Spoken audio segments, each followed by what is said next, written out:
Welcome to DEF 505. Today you're going to watch an instructional video on how to complete the FA.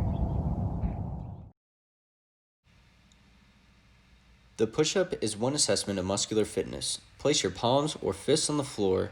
Hands will be slightly wider than shoulder width apart with your elbows fully extended.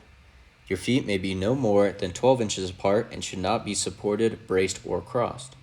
Your body should maintain a rigid head-to-heel form. This is the up-start position.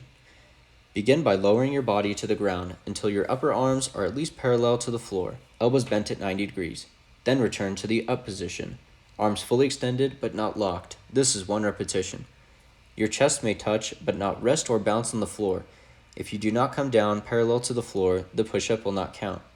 Resting can only be done in the up position. You may remove your hands or feet from the floor or bridge or bow your back, but only in the up/rest position. Resting any other part of the body on the floor is not allowed. If resting occurs in the down position, the push-up portion of the test will be terminated and your score will be based on the correct number of push-ups performed up to that point. Your breathing should be as normal as possible. Make sure to not hold your breath. You have 1 minute to perform as many correct push-ups as you were able. Your counter will count the correct number of push-ups allowed. Your counter will not count incorrect push-ups. Your counter will tell you what you are doing wrong and will repeat the last number of correct push-ups until you correct the error. The total number of correct push-ups in 1 minute is your recorded score.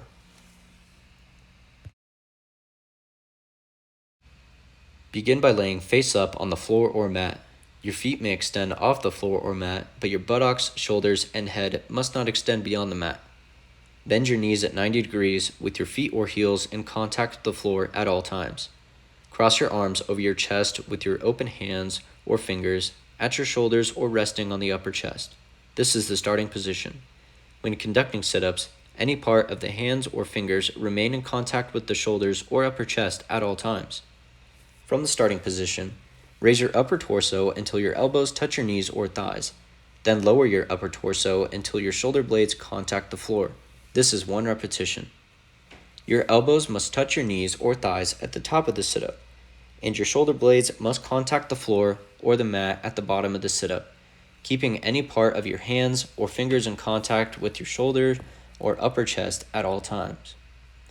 The repetition will not count if any hands or fingers come completely away from the chest or shoulders, or if your buttocks or heels leave the ground.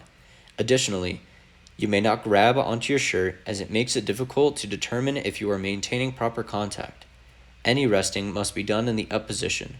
For resting, you may not use your knees or any objects to support yourself.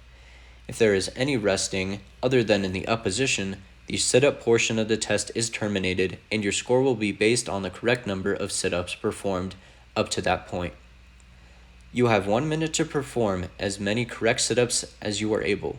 Your counter will count the correct number of sit-ups allowed. Your counter will not count incorrect sit-ups. Your counter will tell you what you are doing wrong and will repeat the last number of correct sit-ups until you correct the error. The total number of correct sit-ups in 1 minute is recorded as your score. For more information on the fitness assessment, you may visit AFI 36-2905.